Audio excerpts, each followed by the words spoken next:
Leicester Till I Die TV. Watch and subscribe on YouTube and listen on your podcast platform. Oh, Matt Elliott here. Hi, Alan Smith here. Hey guys, Ian Hume here. Hi everybody, Jerry Taggart here. Be sure to watch Chris and Leicester Till I Die TV for all the latest Leicester City news and information. You can also subscribe on YouTube and various social media channels. for the latest updates and news on Leicester City Football Club. Come on, you foxes! Back of the net. It didn't happen in 49, 61, 63 or 69 when they reached the final. But the class of 2021 have delivered.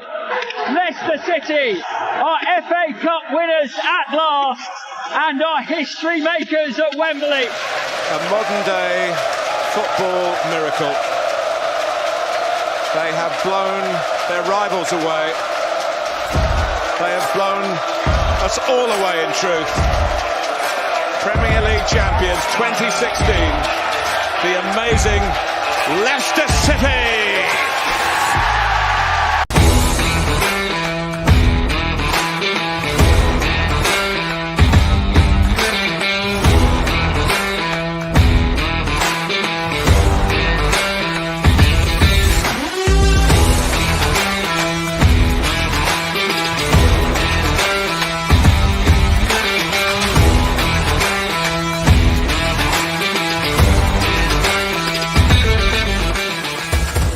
Leicester Till I Die TV. Your first choice for everything Leicester City. Tune in and join in now. And now, here's your host. Right, Chris. All right there. Good evening, one and all. How the devil are we all? Yes, we've still got a couple of games left, but we are rushing towards the finish line. A week on Sunday, we've got the last games of the Premier League. But tomorrow we've got a little rematch. And I said, well, we've played a lot since then. But I was talking. We've got Pidge coming on from TMA Watford fan channel in a second. I still remember Deeney's goal, and every highlight you see about last day's wins and amazing, it's always on there. It's always on there. Anyway, my therapist says it's good to talk, so that's what I'm doing, trying to get rid of it. This is Leicester Till I Die TV. You are watching the Watford versus Leicester City preview. Please, when it comes out, do that if you're on YouTube. Give us a subscribe, smash the likes, and please do subscribe as well. Just a couple of things to bring up before we get on to the main body of the show. Coming up tomorrow at 4:15, we've got a watch along for Chelsea versus Liverpool in the FA Cup final. A year ago, we were winning this. Yeah, it's been a long year since then, hasn't it? It's going to be quite sad. It feels a bit like giving your daughter away when she gets married. You know, we're giving the FA Cup away. Oh, God. And we've got this coming up as after the season finishes, after the last game. Ex-Leicester City defender Jerry Taggart will be on to talk about Leicester City's season. And I'm sure that you'll have loads of questions to ask him. But this one, please note, it is on Facebook only. On YouTube only. It's not on Facebook. It's not on Twitter. You've got to be subscribed on YouTube to watch it. Thanks very much. Let's have a bit of this, shall we? It's time for the Daily Leicester.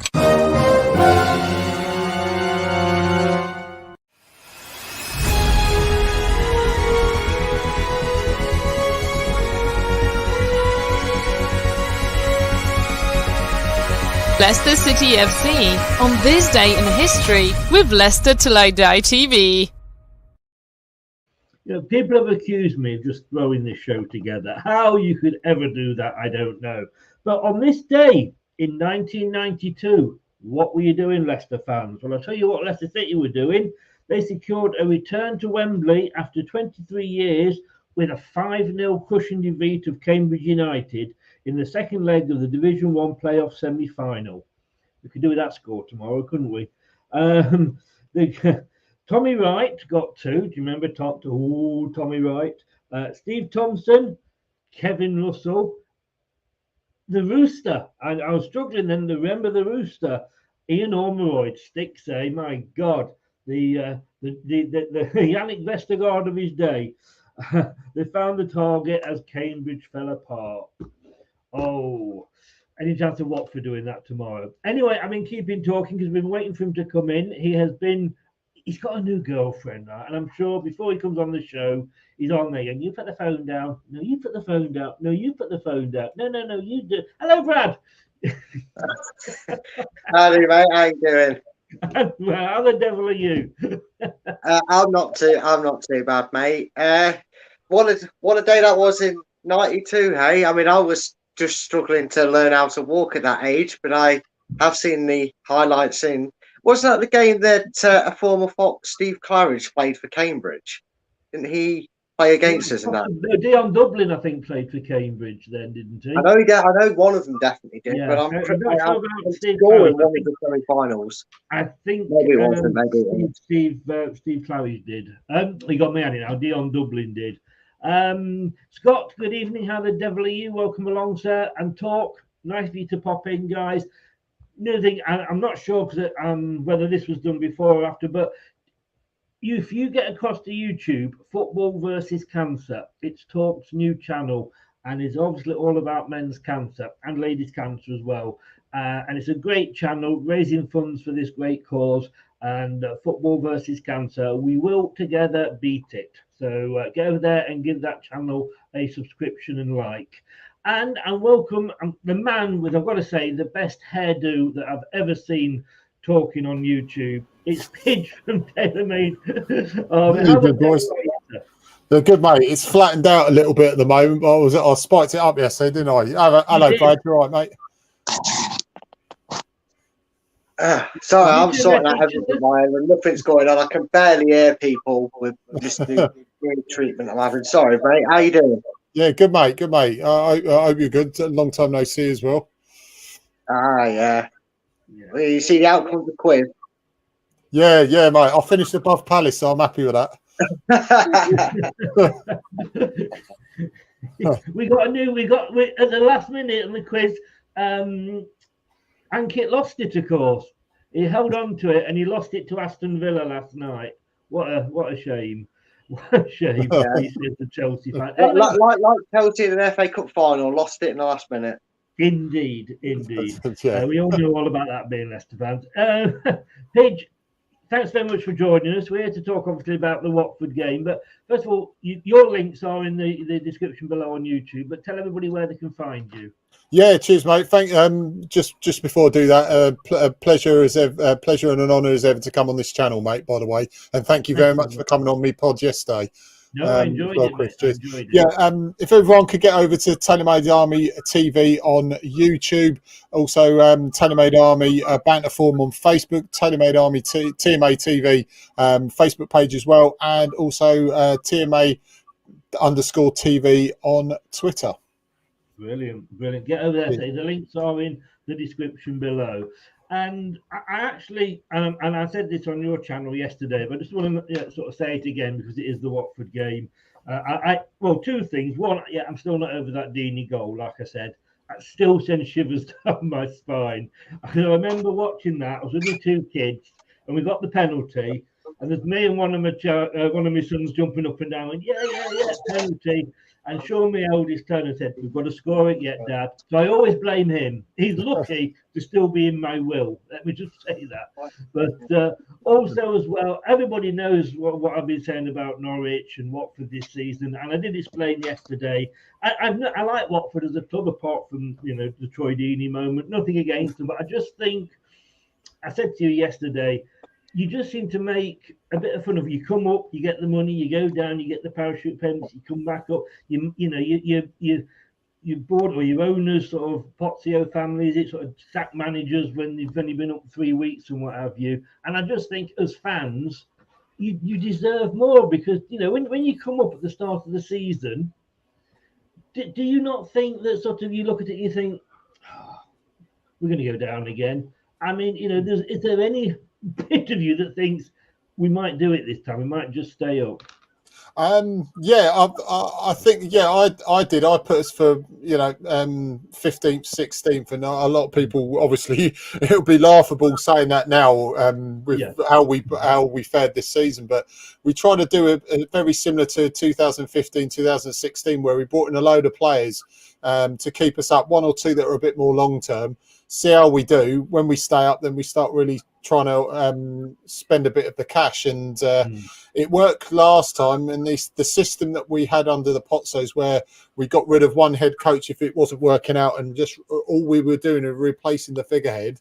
Everything else stayed the same around. It seemed to have worked there, but the last 3 years is obviously we got promoted, and fair play to the lads, but the last 3 years have been pretty bad. But that way, that's probably being kind. Ever since the FA Cup final, where they really embarrassed themselves in that. I mean, they, like you said, and that's very kind of you, mate. Some of the fans definitely, most of the fans definitely deserve much better. I mean, including me, I've been critical of the team this season, more critical rather than abusive. I like to be constructive. I like to take it game by game. Like say you do your fantastic podcast. I do mine. Every week, and we base it on the game, not to lose sight of the season. And I just think this season, we thought we could have stayed up, but same old mistakes that happened the last time we went down.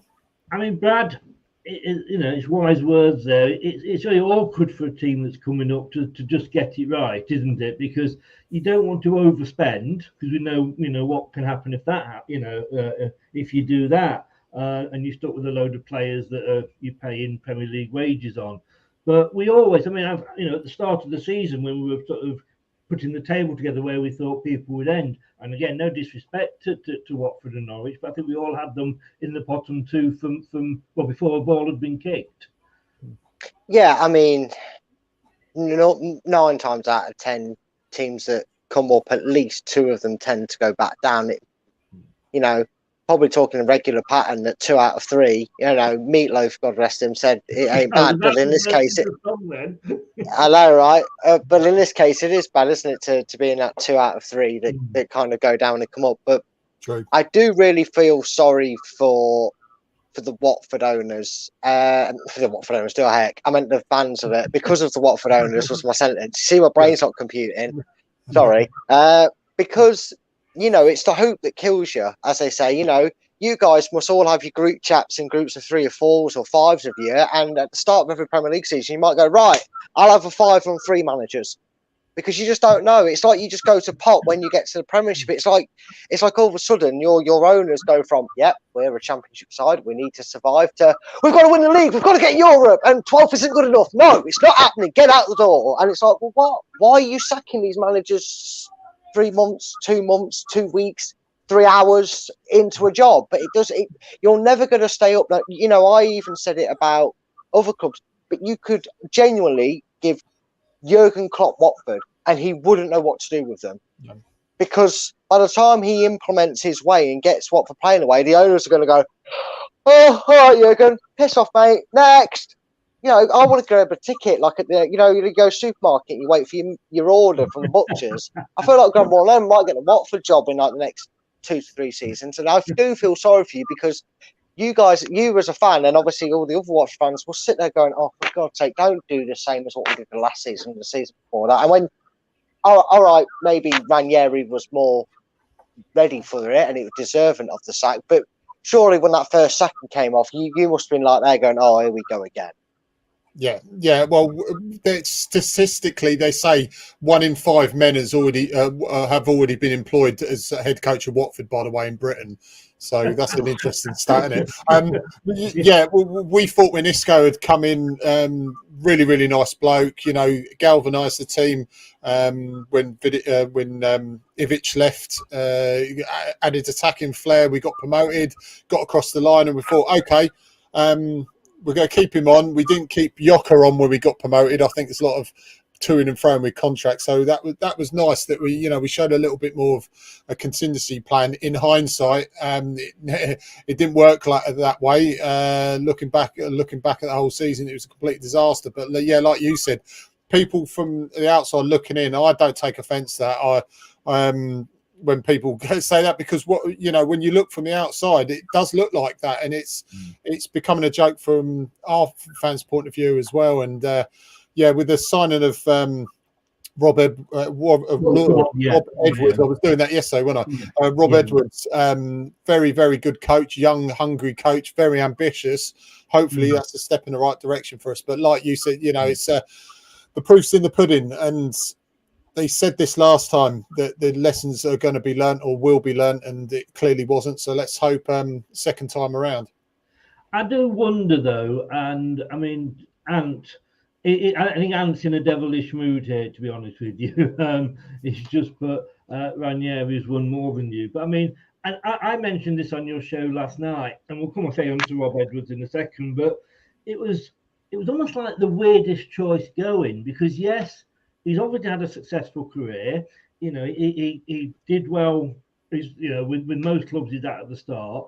But you'd seen only the season before that he couldn't keep the Foxes. He couldn't keep Fulham up, and it's almost like, hey, if you'd gone for Sam Allardyce, I could have kind of understood it. But you'd looked at him and went, oh yeah, last time he was in a relegation fight, he took Fulham down. He's the man for us. It's that sort of choices that sort of confuse us. Yeah, exactly. And when we signed Ranieri, the only reservation, I said that straight away, that when he came in, was the fact that he couldn't do it at Fulham. He did a fantastic with you guys, always give him credit for that. Very experienced manager, proved it in multiple leagues. I just think as a survival specialist, the football would have been shocking. I would have gone for Big Sam now in hindsight, or I possibly would have got Hodgson in earlier. But with the current crop are just not really with it, or most of them anyway. 15 of them are just absolutely shocking, and that's the ones that have been playing so far. But your one of your one of your guys are saying that he's won more than us. Well, he hasn't won more than me, mate, because I've won the Premier League and European Cup multiple occasions on FIFA. So we'll have to correct you on that, young man. But no, he's absolutely true. Ranieri, it was a shame because it just didn't work out, and Hodgson was even worse. And I thought Hodgson coming in, I went, brilliant. If anyone's going to keep us up, if it's not going to be Big Sam, it's certainly Roy. But I'd say it hasn't worked out that way. Sorry, just to quickly jump in there, Chris, on the point of managers there. I'm surprised, and I'm pretty certain, given how early the first sacking sort of happened, I'm surprised that you didn't even try and go for Chris Hughton. Because I know he had a torrid time at Nottingham Forest, and they sacked, but you sacked your manager in and around the same time. I could be wrong, but it feels like it was sort of close together. And I'm just surprised, given what he did for Brighton in getting them there and getting teams promoted and being quite a successor at that job, why he wasn't someone they looked to bring straight in. Was that even on a radar for Watford fans? Was that name even a mention? Yeah, a few people, to be fair on him, not me personally, but a few people did actually say him as well. And look, it wouldn't have been a bad shout, to be fair. When Isco did go, we said this the season we went up and the season just before he went, the few games before he got sacked, they should have got like Adi Buford had he had experienced head alongside him, and even GT did it, and that's what I think counted against Isco, that he was a young rookie manager that needed an experienced head alongside him. Keith Birkinshaw being the one for Buford, and I was very surprised that, well, we didn't have much of a plan B under Isco. That was the only thing that went against him, and I think that's probably a bit of inexperience on his part. It's a shame because, like I say, he's a nice bloke. So. We'll say good evening to St Thomas Beckett. Lovely name, mate. Love it. Welcome along. Not seen you before, so welcome to the channel. If you haven't already, please consider subscribing. We're going to come on to the aforementioned new manager in a second, but I'm just reading, and I must admit, I nearly fell off my chair. Roy Hodgson, I mean, he's what, 110 by now? But he said, I don't think I'm retiring because I literally just couldn't do it. I mean, Brad, come on, managers at some point, you've got to say, the game's moved on. he's not been the most successful manager in as you say, in trophy wise in this country. Surely he should be calling it a day now. Yeah, if you do get the odd person in any career though that never officially likes to announce a retirement, they always like to leave that open door policy. I think he is done in football, unless he's going to go to like Belarus, where Pidge is, or wherever it is that Pidge is managing. Unless he's going to go to some far slum country like that, he's not. I'd be very, very baffled if he got a job. But you know, David Jason in acting, I don't think he's had an acting role for a while, but he's officially never retired, and he said he's always leaving that door open just in case anyone wants to. And I think Roy Hodgson now falls into that category where, you know, maybe Norwich come back up next year and they decide with 3 months to go they want Roy Hodgson to try and save them after a successful job. You know, maybe they do it, and it might sound silly, but you're always looking to try and prove yourself at any age, aren't you? No matter what it is, and he might never get a job again in the big leagues, but it's a fair point. It's a fair point, and I don't like you anymore. You say I am old. Thank you very much. But Pidge, I mean, we spoke about him yesterday on your channel. A new manager. He's done well at Forest Green Rovers. You got him in, and I mean, it says it there. I mean, I was surprised to see that, but on the BBC, disaster written all over it, or just what Watford need. I mean, which I think you fall on the latter side, don't you? Yeah, I'm really happy with that appointment. He seems like I say, it doesn't mean anything. He seems, you know, really clued on, really not a nice, approachable bloke, especially press wise. He's got that down already, and young, like I said already, young, hungry coach, very ambitious. You see what he's done at Forest Green in that season, last season as well. Gotten promoted. Excellent. Way he plays football as well, and it's very attacking philosophy, and that we need a bit injection of freshness, and I think he likes you know, introducing the youth players in as well, so the youngsters we should get that sort of conveyor belt between the under 18s, under 23s, and the first team, which we've been begging for years.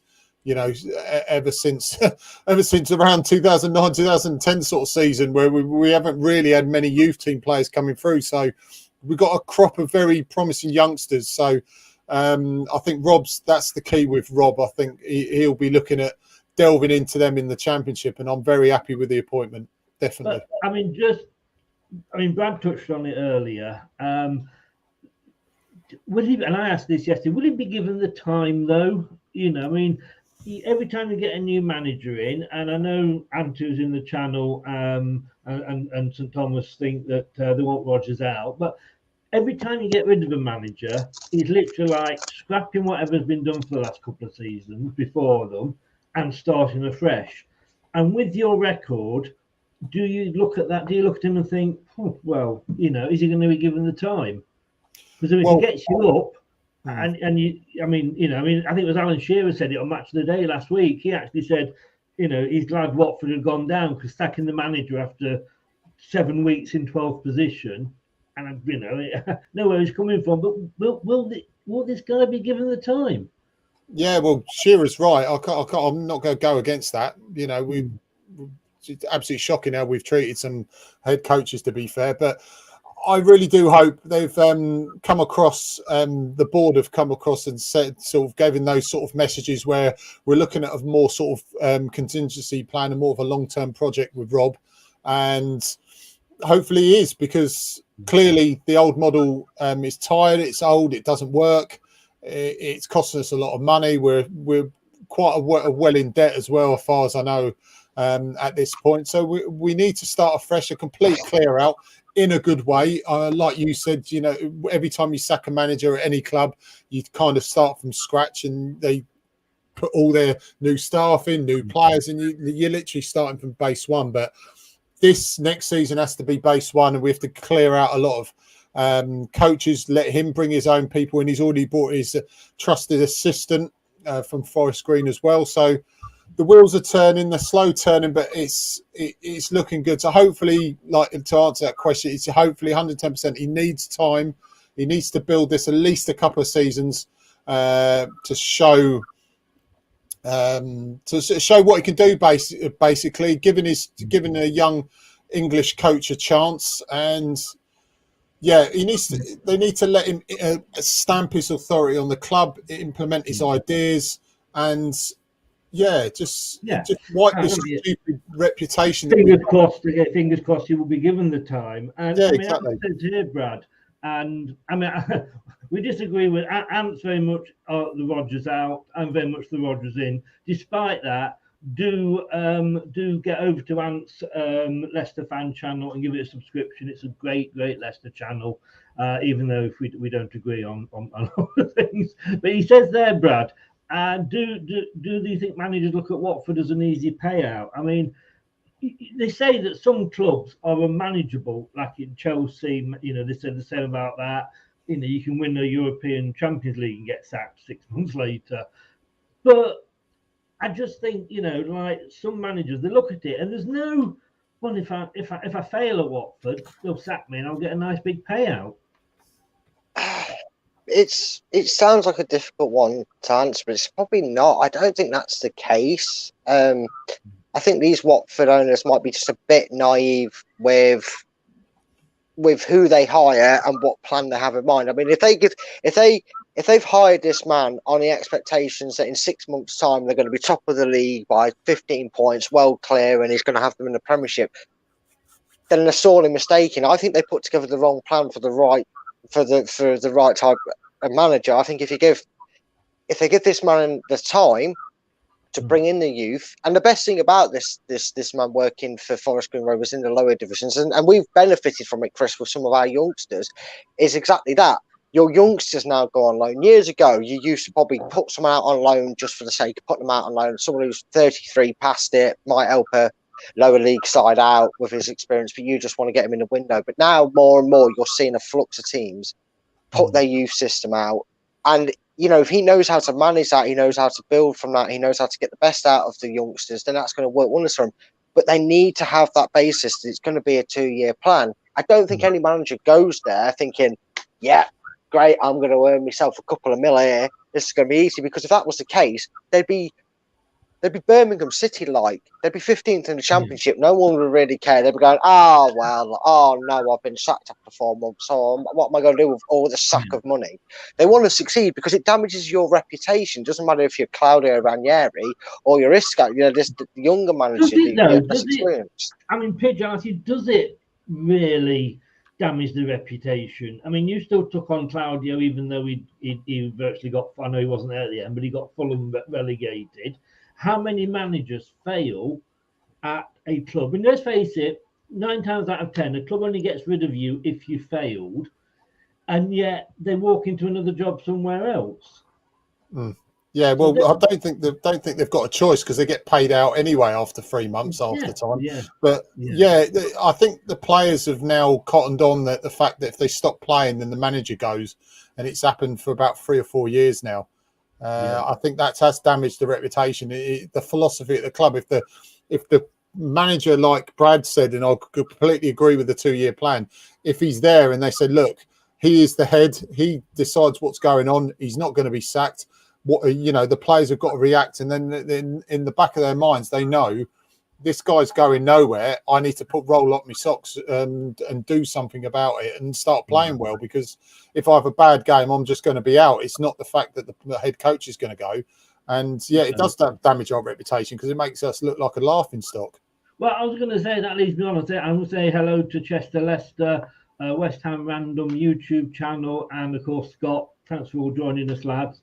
I mean, we all sit here, and this is your club we're talking about, and as Leicester fans, we really don't know everything that's going on at Watford, But fans being fans, does it really bluntly piss you off that everybody seems to have an opinion about Watford, and we don't really know the full goings on, do we?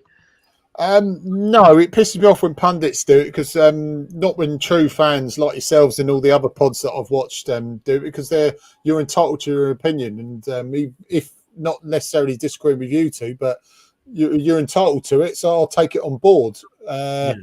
when it's pundits, when you're watching the game, and within the first 5 minutes they mention our managers, and that's when it gets a bit, oh god, here we go. Can I just watch the game without this stupid commentary? But we brought it on ourselves, to be fair, so we can't complain too much. If we show a contingency playing with Rob, then if people start moaning and go, oh, you sack managers all the time, it's like we did in the past, but we're trying to rectify that. But we've made a reputation for us, and like I said, mud sticks, doesn't it? Yeah, it does. It does. Ant's got his knives out for me today. Alex Chris was 65 back then. I'll tell you what, Ant, all I'm going to do is sit halfway up the stairs and you won't be able to reach me anyway. I know. You see, with Ant, he is waiting for the 70s to return because he wants the platform shoes to come back, because I'll give him like another 6 inches on his height. We've got a game coming up tomorrow. No, we haven't. We've got a game coming up on Sunday. I keep saying tomorrow. It's a certain matter of. He's laughing as well, West Ham. Oh God, I can't get my words out tonight. FA Cup final tomorrow. It's been a year, Brad, and we've got to hand it over. I did say at the start it was like handing over my youngest daughter, but we are doing a watch along on the channel tomorrow. Myself and Anthony, 4:15, we'll be doing it for the teams and everything, and just having a laugh. If you don't, and hopefully it will be a good game. But looking at the game tomorrow, Pidge, I'll stick with you for this one. 13 times we've played each other. You've had 3 wins. We've had 8. You've only won 3 at home, but we've only won 1 away. How are you looking to this game? I mean, you're down. The pressure's off you now in a way. And are you going to come? I mean, Norwich made it difficult for us in the first half, even though we ended up beating them 3-0. Are you looking at this thinking, yeah, we could actually get something here just for pride's sake? Yeah. Honestly, like I said to you, yes, on my pod, which you very kindly came on, we said about the my missus went to the game on Wednesday, and she was impressed with the attitude of the players that were not usually selected, and like you said, the pressure and the fact that the pressure was off with obviously the relegation, and they had a point to prove because some of them would possibly be there next season. It was, a lot of people quite enjoyed it on Wednesday, and I do believe we can get something from the game. The only problem is, though, if we sit back and allow your, shall we say, better players in terms of the Vardys, the Madisons, and players like that to start dictating play, then it's going to be a bit of an annoying Sunday for us. But yeah, the players that played on Wednesday, Hodson's come out and said they're more than likely, apart from I think Pedro's got a fitness test, but apart from that, then I think they're going to be playing. So yeah, I'll certainly go in there with a little bit of optimism, see if we can at least put a performance in and send the fans home in some small part happy at the end of a really, really poor season. Yeah. Ant says there we can't get more than 2 minutes on Sky Games without them mentioning bottling the top 4. And I think if it's a United derby or a Liverpool of pace, Man United or Arsenal Spurs, and we've got a game on, we don't even get 2 minutes, so we should take everything we've got. Brad, potential banana skin?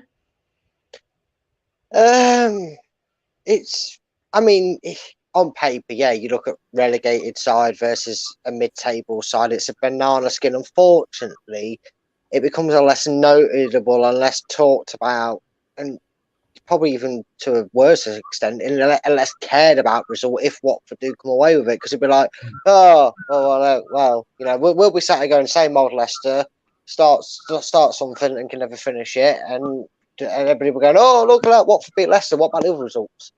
We'll get even less of a mention from other fans. So, yeah, Watford have all the credentials and the ability to do it, because all they need to do is win a corner. Let's face it, Norwich are the only team, it feels like, in the history of this season that haven't benefited from having a corner against us. So as long as you do that, you're guaranteed at least a goal. And I've got a feeling that we're going to make wholesale changes to our squad over the next these last 3 games. As well, which might benefit. Scott said there he can see the youngsters being given a go, which Brendan kind of alluded to middle of last week, and it didn't happen. In fact, against Norwich, we didn't even fill the bench up. No. This is the one thing with Brendan. I get confused. What he says one day and does the next day don't always match up. I think maybe that had something to do with he got his fingers and toes and everything out calculated and realised we weren't actually mathematically safe. I mean, you know, big shout out statement here. This might cheer some fans up, but could you see if Southampton go down, they could still get caught, but that would be a long ass, wouldn't it? But maybe that's the case now. Maybe we're over the line. I don't want them to go down. Excuse me. Bournemouth have just come back up. I live just outside Bournemouth. Southampton and Bournemouth are my local clubs. It's a you'd have 2 games to go to away from home, wouldn't you? Now? Exactly. They don't want Southampton to go down. I was in tears when Bournemouth did. But yeah, I think it's it all depends really. Does Brendan go and say, let's get another 3 points, make sure we definitely get a top half finish, and then against Chelsea, you know, right off, let them, you know, they'll probably be crying about losing the FA Cup final, so they'll come at us and go at us, and then it doesn't matter against Southampton. We can have a fun day to try and end the season. Or does he start it now that he knows we're safe? Which sounds tragic when you think about it, because the fact we can still finish 8 shows you how close it is in proximity. So I just feel this might see wholesale changes, maybe not youth, but I can see wholesale changes to the 11. Yeah. I mean, Pidge, I can see this very much ending up as the 0-0, as we like to say on this channel, 0-0 last on match of the day game. I mean, you know, if we look first of all at that's Leicester. If you look at Watford's home form, you've only won 2 all season. But then again, you know, Everton had only won 1 away before they played us. Good evening to Statman as well. Are you nervous for tomorrow, Statman? But if you look at Leicester, we've actually away from home only won 3. I say it's got a 0-0 draw written all over it, hasn't it? Yeah, certainly has. I just hope just for, like I say, we've got nothing to fight for, to be fair, and we just want to see a performance from the boys to see out a really poor season, and we're already, all of us are mentally looking forward to next season now. We're just hoping Huddersfield do a job on the scum today and midweek, and they stay down as well. So then we've got our derby. So. I like Luton. I love Luton. I'm sorry, I'm going to upset you now. I'm a terrier tonight, so. It's Forest. I don't want to come up. You know? I'll share that with you. But, yeah. I mean, this is your form going into the game. I mean, I don't think that 0-0 was a bad result for you, given the way, I mean, they did beat us the other day. They are fighting for their lives. But obviously you lost to Palace, you lost to I mean, yeah, it's I mean the Manchester, yeah, it's a given really, isn't it? Everybody does that. But it's that's the story. Your season there is summed up in five games, isn't it? Oh yeah, definitely. And you're looking at both teams. I mean, you've had a poor season, we've had a disastrous one. I expected you guys to be much higher with the quality you've got. Obviously, you've got better insight than we have about that. But yeah, we expected much better from the team that we've got, because it's so Watford. We've beaten United, we've beaten Everton away, Villa, we've beaten home and away. You know, we can turn it on when they're bothered. But that's the thing, the inconsistencies, and like we always say, when you get promoted. Any team anyway, but especially when you get promoted, you need to make your home a fortress, and sadly we haven't. And that's pretty much what's relegated us is our home form.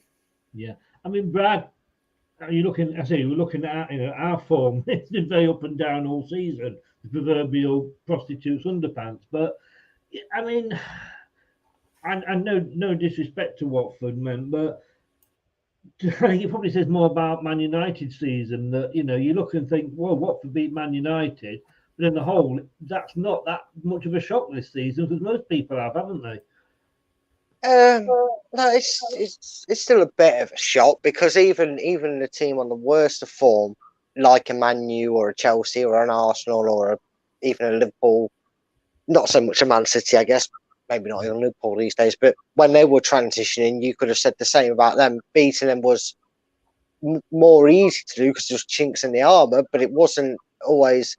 It was still a shock, and I think it still is. And I think if you don't treat it as a shock in that sense, I know there's certain clubs that won't treat it as a shock, or losing to Manchester United, no big shock there. But if you don't go, yeah, we beat Manchester United and really try and thrive off it, you might as well just not bother altogether turn up for any games in the season because, it's easy to, we say don't get carried away. Oh, we only beat Norwich. Well, if we're not going to get carried away when we haven't lost to Man U in what, 3 seasons? Yeah, we haven't lost to Manchester United, at least 2. I know that much. So if we're not going to get carried away about having a little run against Manchester United before they get back to normal, are we ever going to enjoy football? And I think you have to take, and from a Watford perspective, we remember the dark days of our club, Chris, don't we? You have to enjoy them savouring moments because. In such a bad season, you need to go, well, at least we showed fight. And if someone can get that right consistently or at a more consistent basis throughout the season, next attempt, we're not going to do a Norwich and become a yo-yo club. We can stable that ship. We can finish 15th and build on it. And we can, you just have to look at Brighton and Wolves, the teams that are above us or around us this season, and the West Ham. I know West Ham have been in the Premiership more of a longevity, but these teams have done that. They've got in, they've stuck with someone, he's let them build a foundation, and now look where they are. They're challenging for Europe. They're making Europe. They're getting to semi-finals. They're doing it, and that's just what Watford need for that next step. And it's just about enjoying football at its best. Because if you don't, you'll never enjoy any win. No, you won't. Pidge, it says here Watford, you're missing 9 players, and this is your sort of final home game. Firmina, Josh King, Tom Cleverley, Ismail Assar, and Emmanuel Dennis all out. But Kamara is available again after suspension, and Pedro expected to feature.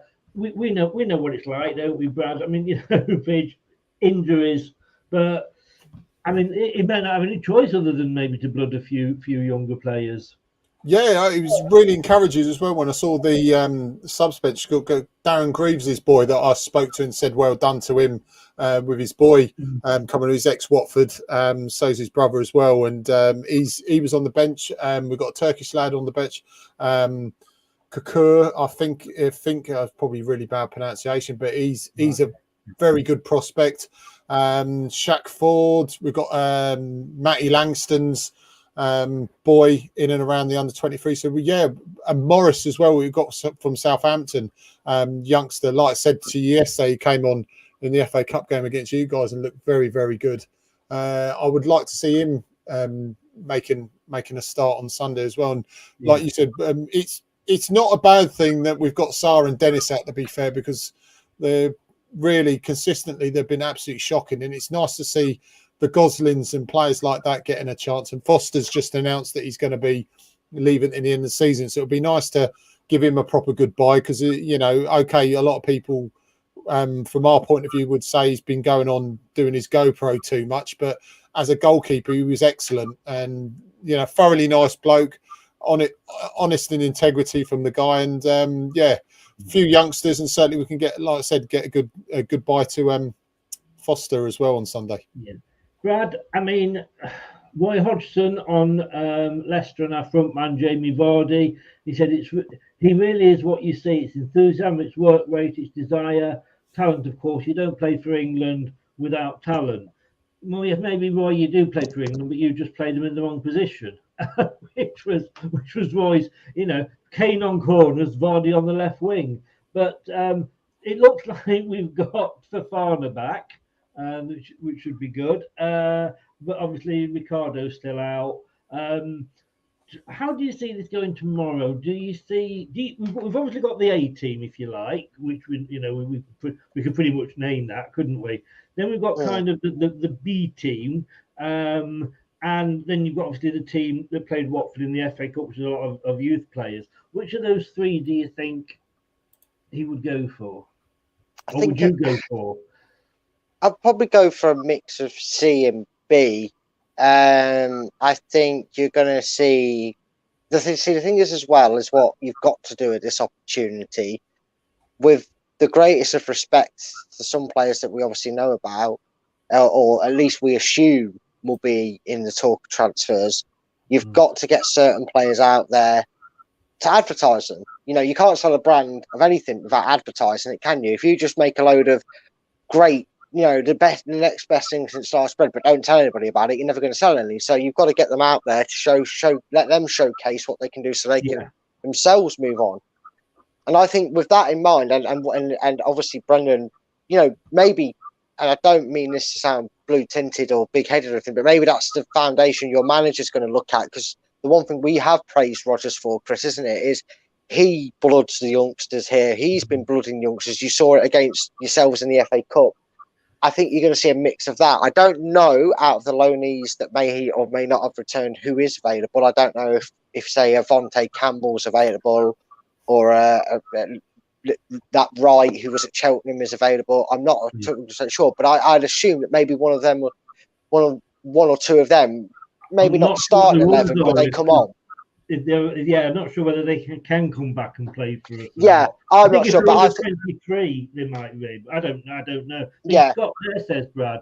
I think you've just answered this though. In fairness, the thoughts on leaving Tillerman's on the bench and playing Alves, but I think, like you said, we know he's going. We want to get as much for him as we can. If we're not playing him, you know, for him to say tomorrow to go and maybe score another Wembley screamer, you know, you can say, "Oh, that adds another £1 million to his price." Thank you, sort of thing. Yeah. I think Leicester have pretty much accepted the fact that, barring a miraculous change of heart from Tillemans, he's been out the door for several weeks now. But we have seen and we have defended the fact that he's been exhausted, you know, for the last 3 or 4 weeks because of his playing week in, week out. He's had to fill gaps and this. He has never shirked his responsibility.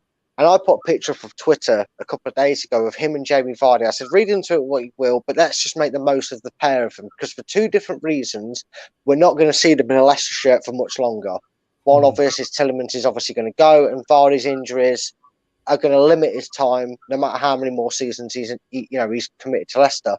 And I think Rodgers is allowed the player to do that, because what that also does is, whether it's 0.0001% chance or not, if you allow the player to leave and you allow it to happen on good terms, and we get a good fee for him, say like the 40 million that's rumoured in the papers, regardless of where he goes, if you just keep playing him and keep bumping up that price a little bit, so a couple of more million gets chucked on and whatever Leicester can try and negotiate for it, it opens up the door for maybe Leicester's progress, and Tillerman goes, you know what, I loved it at Leicester.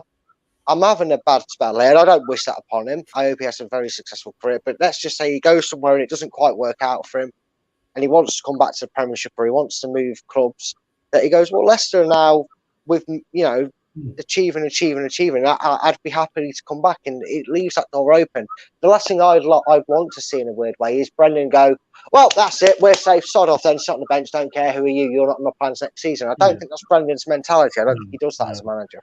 And as Ant said there, it may not have a fortune on him, but he would learn more from seeing the youngsters playing proper Premier League games than he would pointless pre-season games. And I said that when he came from Celtic, he had the last 10 games down to see us in the Premier League, proper games that you're fighting for points. Pidge, Vardy is coming up to 10 years at the club, and I can't believe I can remember him signing. It doesn't seem 10 years ago, but you know, it's nearing his 10th year anniversary. 35-year-old he is now.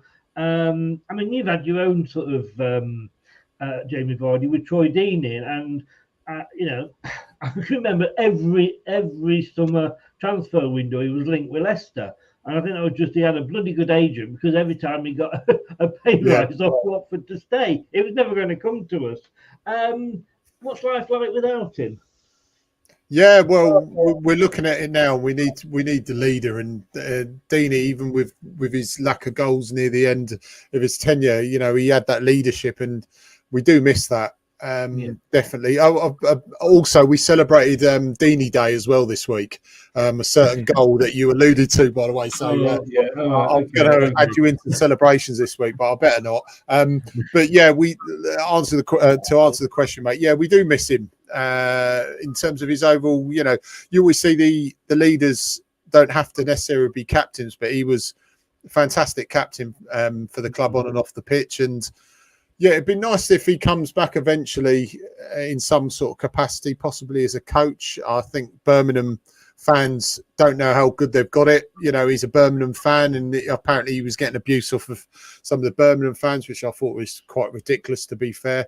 So if he wants to come back in some sort of coaching capacity with the youth or anything like that, and he certainly helped. But in and around the dressing room, we needed leaders, and certainly we missed Troy. And just having him at the club in whatever role. Definitely. We've said this pretty much about Wes Morgan. Sometimes your leader doesn't have to be on the pitch. Your leader can be the guy in the dressing room that's sort of geeing them up and what have you. And my God, I didn't realise that you had a Deeney day. Bloody hell! Well, we've also got a happy beat the scum day, that we beat them 4-0 in 1997. We still celebrate that, mate. Honestly, I was privileged. Something quickly.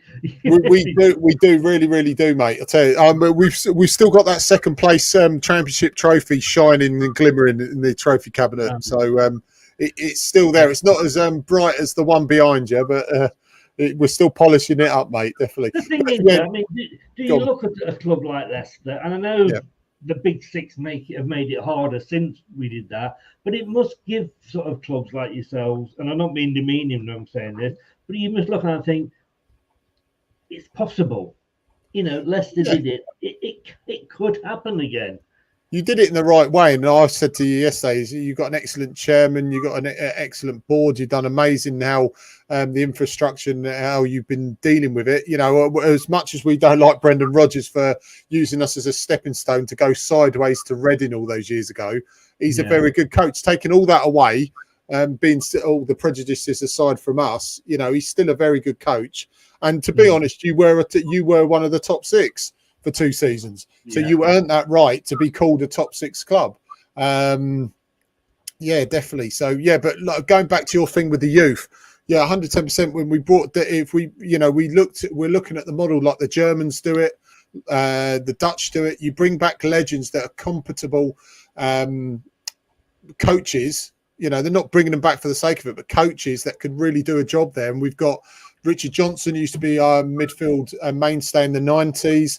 We've got Jimmy Gilligan, who was a fantastic player in the 80s, who were both in charge of the youth team. So we're starting to do that. And if we can get, say, a Troy Deeney back, or a player like Nigel Gibbs, that would be fantastic. And it does help. It does help in and around the club, but players that know the club, know the DNA. And it just, changes the philosophy of the club. And that's certainly what we're trying to do here.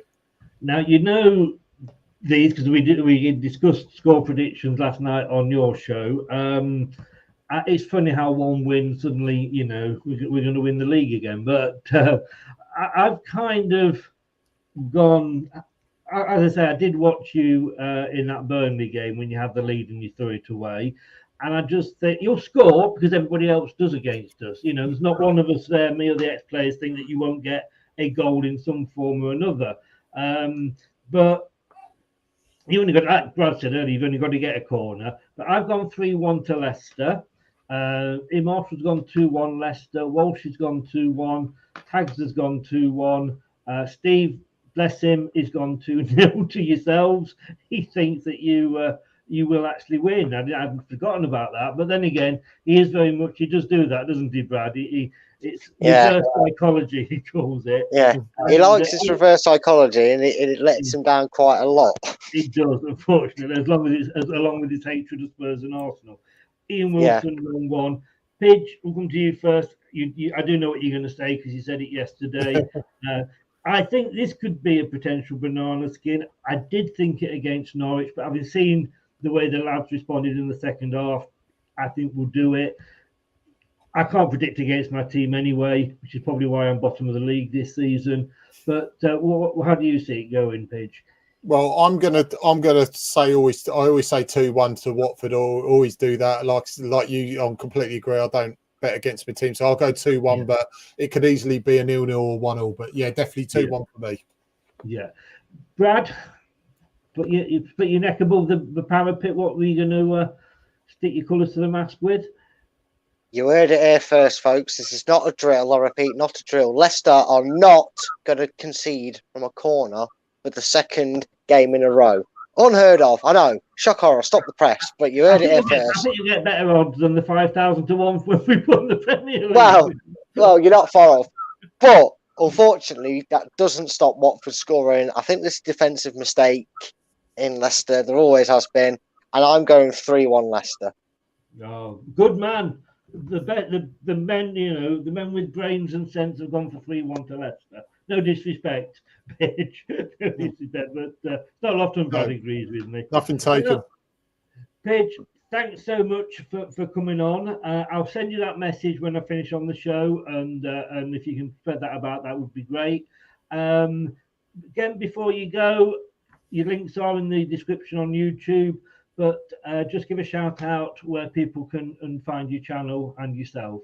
Yeah, no, brilliant. Just once again, thank you ever so much, everyone, for having me on. It's been a pleasure and an honour as ever. So thank you very much. Yeah, if guys and girls, if you can get onto TaylorMade Army TV on YouTube, also on Facebook, we've got the forum, TaylorMade Army Banter Forum, and also TMA TV Facebook page, and also head on over to TaylorMade Army on Instagram and TMA_TV on Twitter. So yeah, what fans, get your opinions through, and yeah, thank you very much. And can I just say that, like myself, that is not a green screen behind you. That is your actual display, and you cleaning it must be horrendous. yeah, no, a big shout out to the missus who's tolerated it all, for like 4 or 5 years. So yeah, it's a bit of a nightmare for moving it around, definitely. It is. It looks great, mate. It looks great. Shows what a fan you are. I'd wish you all the best tomorrow. You obviously know I won't mean it, but good luck for the rest of the season. I hope the new manager works out for you. I hope that he's given the time more than anything, and whether he gets you back up next year or the year after, whenever it is, that again that the owners are able to sort of maybe just let you stabilise in the top flight. Yep. Cheers, guys. Thank you ever so much. Thank you. No, thanks for coming on. I'll send you that message, Pidge. Cheers. Take care, mate. All the best. Nice guy, and what an amazing background. Yeah, it is something to be envied. That. I want to say, it makes mine look a bit sparse, to be honest with you. And Brad, I'm not even going to go with yours. I let Pidge go because I wanted to. Scott's got a question here, but I wanted to ask you on that. Just give Pidge the chance to go. Could you read it that Brendan and Leicester are looking at Vardy's contract, but do you not see him considering his options and maybe going to coaching? And then he added on there, as I believe Vardy, he could have ideas at the club he part owns over in America. Yeah, but if he's going to do that, he'll go to his club in America and do that. I think if he wants to be involved in a footballing platform, he'll take it there. Look, the door will always be open for as long as he wants it to be at Leicester's for him to come back in any format. God, we'll probably even consider him as a manager in 10, 15 years' time, given a chance. He's been that much of a legend for it. But I wouldn't be surprised, I remember a certain Christian Fuchs who was going every year, but then he'd stay and he'd go the next year, and then he'd stay, and then he almost got chucked out like last orders have been rang. Fuchs, get out the door. No, obviously not. I remember. I go on. I'm not sure his first name. Glendinning, Barry Glendinning.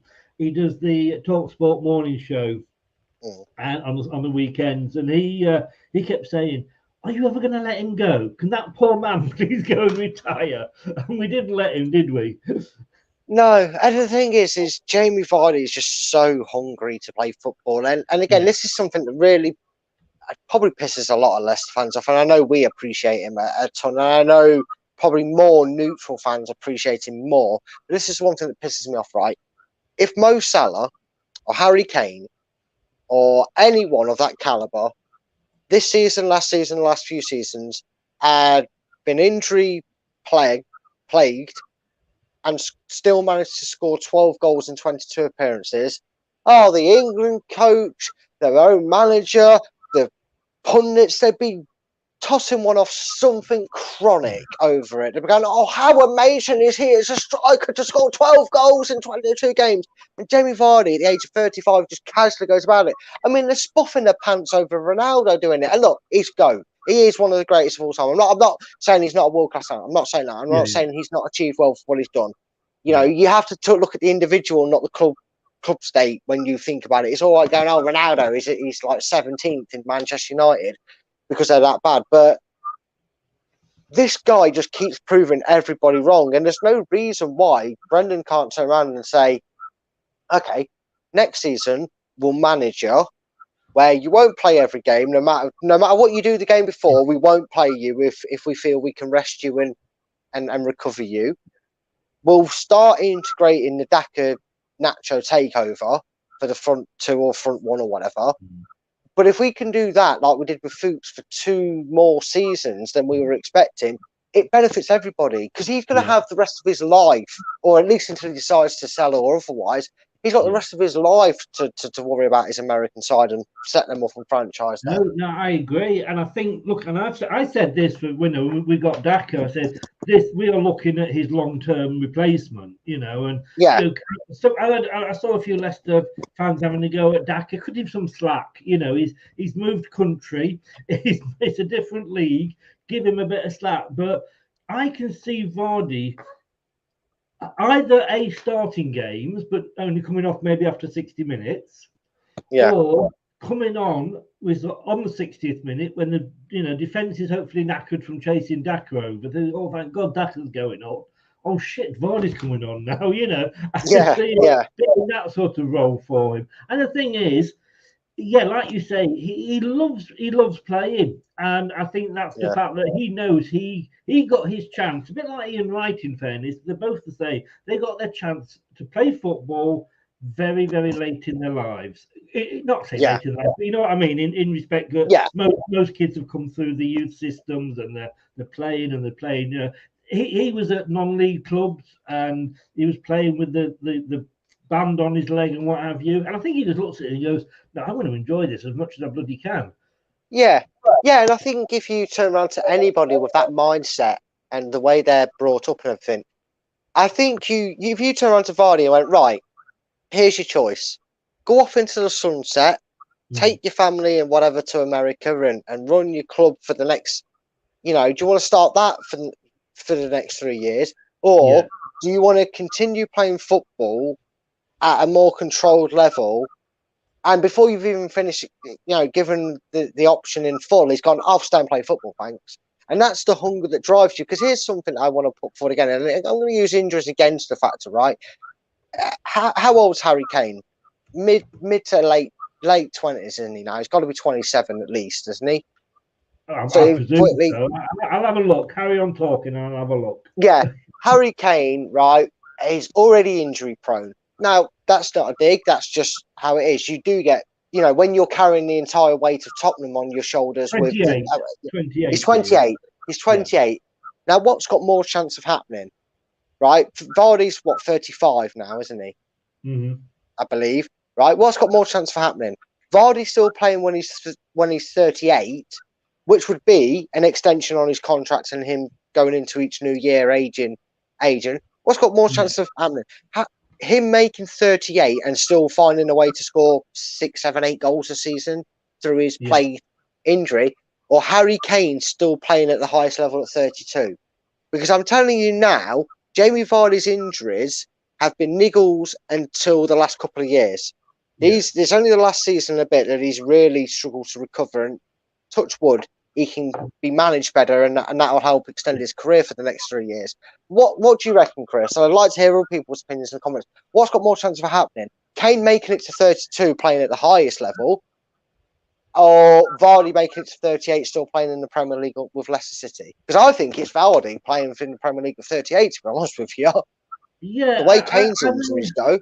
Like I said, I mean, Vardy just wants to play and play and play on. it depends what they want. You know, I mean, they could, you know, a lot of players extend their careers by going down the divisions and playing down there. And let's be honest with you, if Kane was to give up tomorrow, Sky Sports would be on the knees at his front door, licking his arse, saying, "Please come and be a pundit for us." So there isn't the incentive. Well, obviously, at the end of the day, who wants to listen to that? For them to Jesus play Christ. that. But if I was Vardy, if I was Jamie Vardy, I wish, I'd be looking at that thinking, yeah, I don't want to go down. I've been down there. That's where I was. I've come to the top. I've won an FA Cup. I've won a Premier League. I've won an English Super Cup. Golden Boot. Yeah. Chuck that in there just for a measure. I've got this club in America. Let me go over there, and he could play for them. I think if I was him, and that is what I'd be doing. And of course, you know, if they get a few million off Colleen, you know, the trial, come on, Team Vardy. At least Leicester could have won something this year. She wins that. But Brad, I'm going to have to go because I've got a 9 o'clock show over on Dan's channel. Thanks for standing in for Craig today. Give us a shout out. Again, your details are in below. Your new podcast, Matter of Opinion. You're doing something about some Americans call it sport. I call it dancing around the ring and falling over. Men in tights. Men in tights, as they say, with what they wear. Yeah, that's it. Well, I've got. Yeah, sorry, mate. Sorry. I've got a podcast channel. It's called A Matter of Opinion. If you check me out on my YouTube handle, which is at Full Time Focus, it's in the bio there. It's episode 4. Is going to be talking about World Wrestling Entertainment, or as you older ones might know it as World Wrestling Federation. What is the best area of that company in its whole? We're going to talk about rival companies. We're going to talk about wrestlers, famous matches, etc. So if you want to know about that, I'll be doing a preview for it over the weekend. That'll be out probably Monday, and then it'll be recorded on the Thursday night and up for you next Friday. So you've only got 7 days to wait if you're patient enough. But if you don't, there is 3 episodes already up on the channel, which you can check out and listen back to there. Cheers for that, Chris. No problem at all. And all I can say, I say it every time, and I'll carry on saying it. Bring back Big Daddy and Giant Haystacks. Mate, you're too young. You have no idea what I'm talking about. All the best, mate. Mick McManus. Cheers, there's another one. There's another one. Get the old women with their handbags out down De Montfort Hall. Give them a cheer on. That's what I say. Brad, I'm going to go because I'm obviously losing it. No worries, buddy. I'll see. Thanks for coming on. I will see you tomorrow. No, I won't. I'll see you Sunday evening for the post-match. Well, hopefully, if we've won, come and join us. If we've lost, there's always one man and his dog to watch. All the best, Brad. Take care, buddy. Cheers, buddy. Take care. Bye-bye. Thanks to Brad there. As always, a pleasure to have him on. I will be back on before that. 9 o'clock tonight. I'll be over on Turf Moorhouse TV.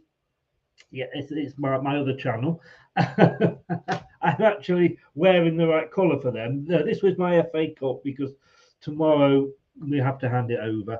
9 o'clock, I'm on Dan's channel doing the predictions. Then on put my teeth in.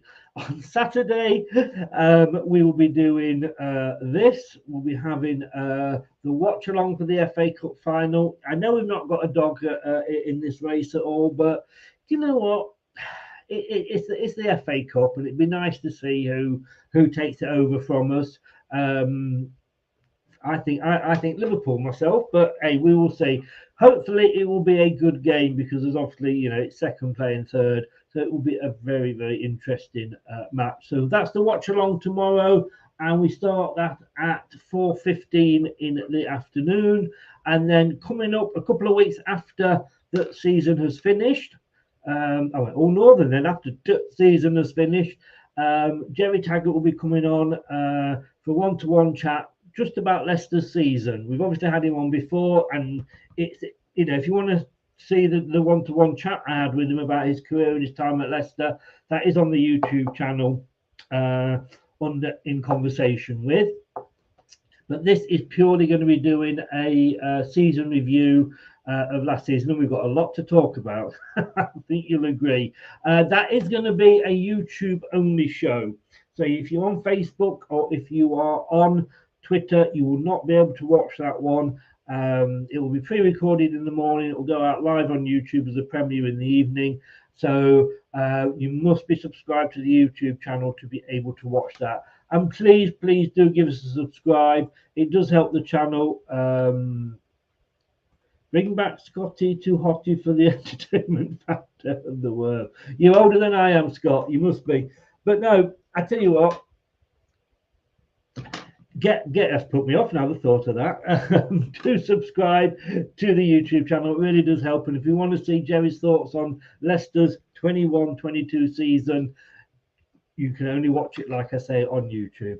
Thanks very much for joining in. Thanks to Pidge. Great guy. I love his hair and an amazing background. I'm going to go some to catch up with him. Maybe I need to get more shirts out. What do you think? I think I possibly need to get more shirts out. Thanks very much, Dan. Hey, we'll see you tomorrow if you can join us at 2:15. If not, for the watch along against Watford on Sunday at 1:30. Take care. Thanks for everybody who watched. Thanks for Scott for being in the chat and Ant and everybody else that was in there. It does help the show go along when you guys make your comments. I'm off. I will see you tonight at 9 o'clock over on Dan's channel. Take care. Stay safe and don't do anything I wouldn't enjoy. Good night now. Thanks for watching Leicester Till I Die. This is Chris saying goodbye and see you next time. Follow us on Facebook, Twitter, and Instagram.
That's all, folks. Some people are on the pitch. They think it's all over. It is now.